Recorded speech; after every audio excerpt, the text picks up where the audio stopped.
Hi everyone and welcome back to my channel. So it's me and Big Gaz.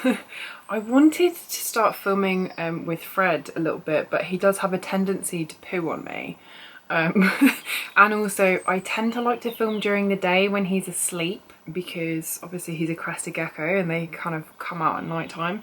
Whereas Gaza is always awake and he's a lot chunkier and doesn't ever poo on me. So we're back with the big boy again. First things first, if you have not already subscribed to this channel, then please do and join the Jane's family. I also have a Instagram that is dedicated just to my animals, but I also do, if you are interested in more girly beauty, skincare / modelling or general life things, I have my two main accounts, which are my beauty YouTube channel and then my main Instagram account, where you can look at more of my modelling stuff because that's what I do for a living. So links and everything down below. Let's get into the video. Today's topic of conversation are going to be mainly for new owners, because I feel like a lot of you guys that watch me here, even though you continue to love and support and watch all my videos, kind of already know this stuff. But if you're new to owning reptiles, then looking out for the signs that your reptile may be sick is a really good one. I know I've had times where, like maybe Gary, when I first got him, within the first few months, I hadn't seen him poo or I hadn't seen him eat when I thought he was supposed to be eating and things. And you can do as much research as humanly possible and still have a little bit of kind of owner anxiety. So I'm going to go through a few of the things that you should be watching out for and kind of like what not to worry about. So signs that your reptiles are sick. A difference in behaviour is always a big one. Most animals, when they get sick, you will notice that there is a change in them. They're not behaving themselves. They may be less active, lethargic, sleeping more, all of these kinds of things, or they may not be wanting to take food from you or come out to play. I know, for example, that Gary, when he sees me, he wants to come out of his tank. He glass surfs a lot, he has a lot of playtime, he's on me a lot.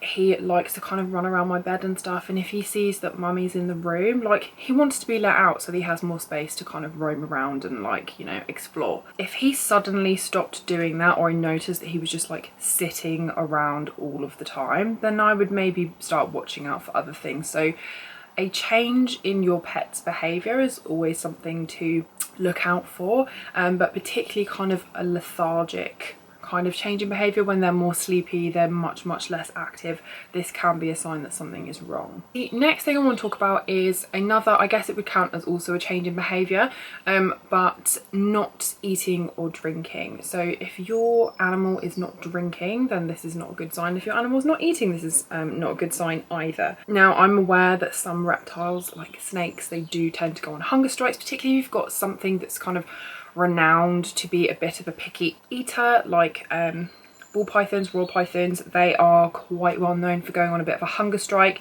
Then I would be maybe looking for some snake specific advice and seeing if you can couple it up with any other symptoms, because a snake going on hunger strike doesn't necessarily indicate an illness. They just go on hunger strike sometimes. Gaz is being a menace. Obviously your animal's eating patterns and drinking patterns changing is not ideal. This also happens with mammals as well. You'll notice that rabbits, guinea pigs, cats, dogs, they tend to go off their food if they are feeling really poorly. And this is kind of the same deal with reptiles, although they tend to be, I find, a bit more finicky than mammals anyway. If Gary suddenly had stopped eating and wasn't interested in live food, for example, which he finds extremely exciting, then I would maybe be looking out and keeping an eye and just making sure that it wasn't anything to be worried about. The next thing that I would want to be looking out for was a change in their kind of toilet habits. So if I hadn't seen Gary pooing, or I hadn't smelt it, because you'll definitely smell it if you own a bearded dragon, then I may be slightly concerned. A change in toilet habits, especially if they haven't been, is not only maybe an indication in the fact that they're not eating enough to poo or as regularly as they normally do, which would be a sign that maybe something is up, but also if they are not passing anything at all, and they have any other symptoms such as maybe like swelling in the stomach, and again they've gone off their food and things, I'd be a little bit concerned and be wanting to kind of get them checked for something like impaction. The next thing you'd be wanting to look out for is weight loss, particularly if your animal is still eating and still managing to lose weight, even though you are aware and you have seen them eating. This is something to look out for because it can be an indication of something like parasites, which is generally quite easily fixable through antibiotics and veterinary treatment like that. But obviously losing weight and having your animal still eat is not ideal, and if your animal's not eating and they're losing weight, then that's also obviously not a great thing either. The next thing I want to talk to you about is their breathing. Now, if you have a bigger animal, a bigger snake, a bigger lizard, you may well be able to, if you listen quite carefully, be able to hear them breathe. But with their breathing, you want to be watching out for things like wheezing. Now, although, as I say, if you have something a little bit bigger, you might be able to hear them breathe, what you don't want it to sound like is they're having an asthma attack or sound kind of rattly or anything like that. There's a difference between being able to hear them take a normal breath and it being kind of a bit of a struggle or sounding a little bit gurgly or anything like that. So wheezing or anything can be a sign of a respiratory infection, because reptiles in particular are quite prone to these if you're not keeping them at the right humidities and things, and that is definitely something that you want to get treated, because it can get quite serious quite quickly and cause major issues and even death for your animal. So that is something that, if your humidity is not on point, these guys can be really susceptible to, and it's something that you definitely want to watch out for. So related to this would also be discharge from anywhere. So particularly I find in snakes, they can have sort of a bubbling at the nose and the mouth, and that's a sign of a really serious respiratory infection. As I say, kind of a discharge from anywhere is not really great. You obviously don't want to have anything weeping from the eyes or their nose or their mouth, and particularly as well, you want to make sure that you don't have anything kind of weeping or oozing from their vent either. Having a poo is very different to having some kind of like not good discharge, if that makes sense. So any kind of discharge or gooey gross stuff coming out of anywhere is not great, and as I said, if it's particularly coming from nose or mouth kind of area or bubbling and stuff in snakes and these guys, then that can also be a sign, especially if they've got the wheezing, of some kind of respiratory infection, which absolutely will require veterinary care.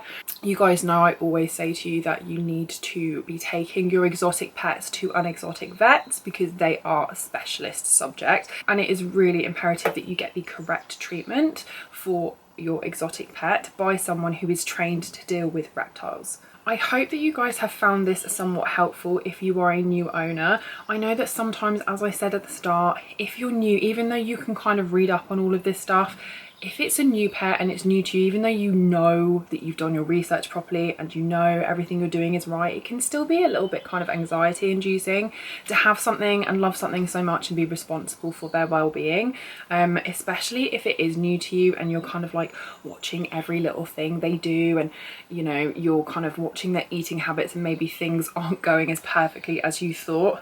The majority of the time, if your animal, you know, if you're not seeing your animal eat their greens or whatever, or they're refusing to take food from you straight away when they're quite new, generally speaking, it's nothing to worry about. But those were some of the things that, especially if they're coupling up and they have a few more symptoms and you're noticing a massive change in behaviour, that you really do want to keep an eye on and make sure that you are getting some kind of treatment for that.